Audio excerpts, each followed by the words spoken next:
Channel ज्ञान लो। आज जो हम बात करने जा रहे हैं, आज हम बात करेंगे क्लासिफिकेशन ऑफ साल्ट्स के बारे में। अब देखिए, हमारे पास अलग अलग तरह की 5 टाइप से क्लासीफाई की जाती हैं। आज हम नॉर्मल और एसिडिक साल्ट करेंगे कि वो क्या होते हैं। सबसे पहले देखते हैं नॉर्मल साल्ट। नॉर्मल साल्ट वो साल्ट होते हैं जिसमें कोई भी आयनाइजेबल और रिप्लेसेबल हाइड्रोजन एटम एक पर्टिकुलर मॉलिक्यूल में नहीं होता। एग्जाम्पल के लिए तौर पे अगर हम बात करें सोडियम हाइड्रोक्साइड की NaOH, इसमें क्या है कि अगर ये किसी एसिड, मान लीजिए HCl, ये क्या है, एक बेस है और ये क्या है, एक एसिड है। ठीक है, ये एसिड है और ये बेस है। जब NaOH HCl के साथ रिएक्ट करता है तो ये जो Na है ये क्या हो जाता है, Cl के साथ मिल जाता है। तो NaCl सोडियम क्लोराइड यहाँ पे बन जाएगा।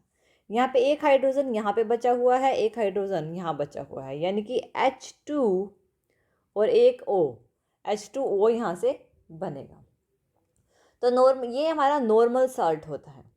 वो साल्ट जिसमें जब हम रिप्लेसमेंट होती है हाइड्रोजन एटम्स की, तो एक भी हाइड्रोजन एटम कंटेन नहीं होता है।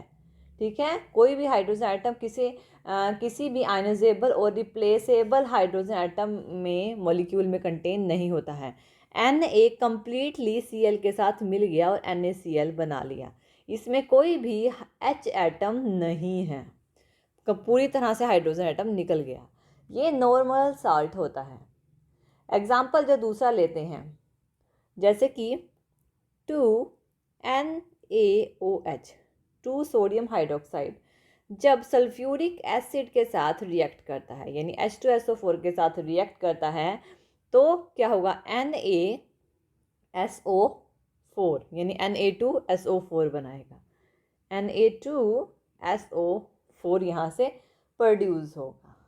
और साथ ही साथ यहाँ पे सोडियम सल्फेट बन गए। ये क्या होता है, सोडियम सल्फेट प्लस यहाँ पे क्या बचा है, 2H2O, 2H2O यहाँ से सेपरेट हो गया।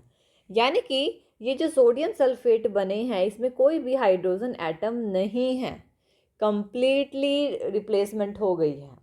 तो ये नॉर्मल साल्ट होते हैं। अब एग्जाम्पल इसमें एक टेबल के थ्रू देखते हैं।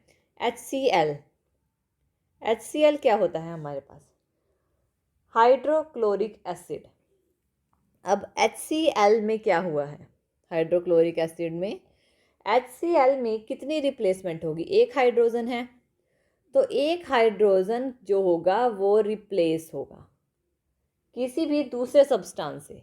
एक हाइड्रोजन रिप्लेस होगा किसी दूसरे सब्सटेंस से, यानी हाइड्रोजन की जगह क्या आ सकता है, NaCl, हाइड्रोजन का N सोडियम आ सकता है, KCl पोटेशियम आ सकता है, नेक्स्ट CaCl2 कैल्शियम आ सकता है, या फिर MgCl2 कुछ भी आ सकता है। अब मैं अगर दूसरा एग्जांपल लूँ, दूसरे एग्जांपल के अकॉर्डिंग हमारे पास है HNO3 जो कि नाइट्रिक एसिड है। इसमें भी एक ही हाइड्रोजन है, यानी एक हाइड्रोजन को हम रिप्लेस कर सकते हैं। अगर मैं एक हाइड्रोजन को यहाँ से निकाल दूँ तो इसकी जगह क्या लगा सकते हैं, KNO3 हम यहाँ लगा सकते हैं। इसके अलावा NaNO3 यहाँ लगाया जा सकता है, या फिर PbNO3 यहाँ लगाया जा सकता है। यानी एक हाइड्रोजन को रिप्लेस करके यहाँ पे ये चीज़ें लगाई जा सकती हैं। नेक्स्ट है सल्फ्यूरिक एसिड। सल्फ्यूरिक एसिड जो कि H2SO4 होता है, इसमें कितनी रिप्लेसमेंट हो सकती है, 2 हाइड्रोजन है तो 2 रिप्लेसमेंट हो सकते हैं। दो हाइड्रोजन को निकाल कर यहाँ पे कोई और सब्सटेंस लगाया जा सकता है, यानी कि Na2SO4 यहाँ लगाया जा सकता है। कैल्शियम सल्फेट CaSO4 लगाया जा सकता है। पोटेशियम सल्फेट K2SO4 लगाया जा सकता है। तो ये जो है हम जितने हाइड्रोजन हैं उतने हाइड्रोजन को हम रिप्लेस कर सकते हैं। इसमें एक हाइड्रोजन कर सकते हैं तो इसमें एक को, इसमें दो को कर सकते हैं। तो ये जो होता है हमारा नॉर्मल साल्ट होता है। सेकंड टाइप का जो हमारा सॉल्ट होता है वो होता है एसिडिक साल्ट। एसिडिक साल्ट जैसे इसका नाम है एसिडिक, यानी कि वो जो साल्ट होगा एसिड इन नेचर होगा। क्या होगा? Acid in nature. वो साल्ट होगा जो नेचर होगा वो उस साल्ट का एसिड का होगा। एसिड का नेचर होने का मतलब ये है कि इसमें जो रिप्लेसमेंट होगी हाइड्रोजन एटम्स की वो पार्शल होगी। पार्शल का मतलब ये है कि जो हाइड्रोजन एटम है पूरी तरह से रिप्लेस नहीं होंगे, कुछ ना कुछ हाइड्रोजन एटम रह जाएंगे एक मॉलिक्यूल के अंदर। इस वजह से वो एसिडिक इन नेचर होगा। एग्जाम्पल अगर देखते हैं तो सल्फ्यूरिक एसिड लेते हैं। सल्फ्यूरिक एसिड H2SO4, ये क्या है? सोडियम हाइड्रोक्साइड NaOH के साथ रिएक्ट करेगा। तो यहाँ पे क्या होगा? जब ये रिएक्शन होगी, ये जो है इसके साथ फॉर्मेशन बनेगी, यानी कि NaHSO4 बनेगी, NaSO4 नहीं बनेगी। और यानी कि पूरी तरह से हाइड्रोजन इसमें से नहीं निकला है। हाइड्रोजन अभी भी जो बना है, प्रोडक्ट बना है, उसमें अवेलेबल है। इसका मतलब ये है कि वो एसिडिक इन नेचर है। और फिर और H2O सेपरेट होगा, यानी कि ये जो है ये एसिडिक इन नेचर है, इसमें हाइड्रोजन अवेलेबल है। ठीक है, तो इसको बोलते हैं हम एसिडिक साल्ट। तो यहाँ पे हम ये जो हमारी मेटल सोडियम जो है उसमें हमने रिप्लेस किया है एक हाइड्रोजन आयन को सल्फ्यूरिक एसिड में से, यानी कि H2SO4 में से सिर्फ एक ही हाइड्रोजन निकला है, एक इसके साथ अभी भी है, HSO4 अभी भी प्रेजेंट है। जो एसिडिक साल्ट जो होते हैं वो आयनाइजेशन, उनके एक्वस सॉल्यूशन में आयनाइजेशन हो जाती है।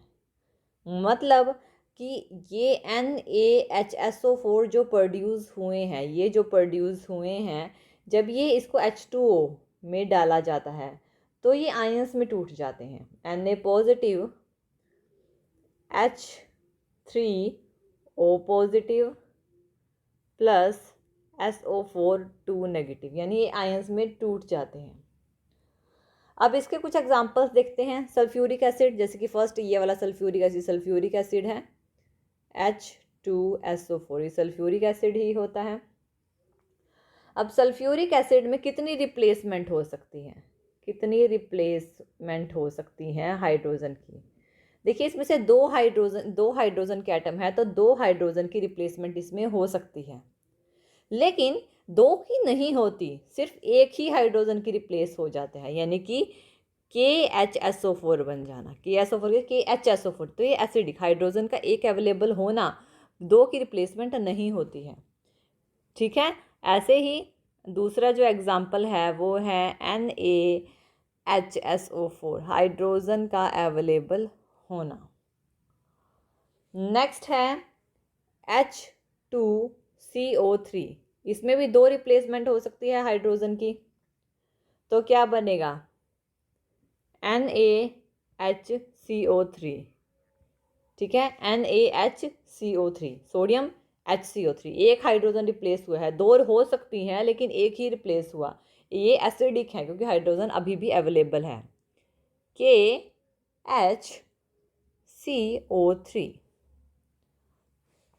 अब ये तो है, इस तरह से हम अपने एसिडिक साल्ट और नॉर्मल साल्ट को डिफाइन करते हैं। अब देखिए, हमने अब दो तरह के सॉल्ट्स किए हैं। फर्स्ट जो था वो था नॉर्मल और दूसरा था हमारा एसिडिक। और इसके बाद हमारे थ्री सॉल्ट्स और हैं जो कि हम नेक्स्ट टाइम करेंगे। वो है basic salt, mixture of salt और double salt. Thank you for watching this video. और ज़्यादा अपडेटिंग वीडियोज़ के लिए आप हमारे चैनल ज्ञान लो पर सब्सक्राइब कर सकते हैं। Thank you.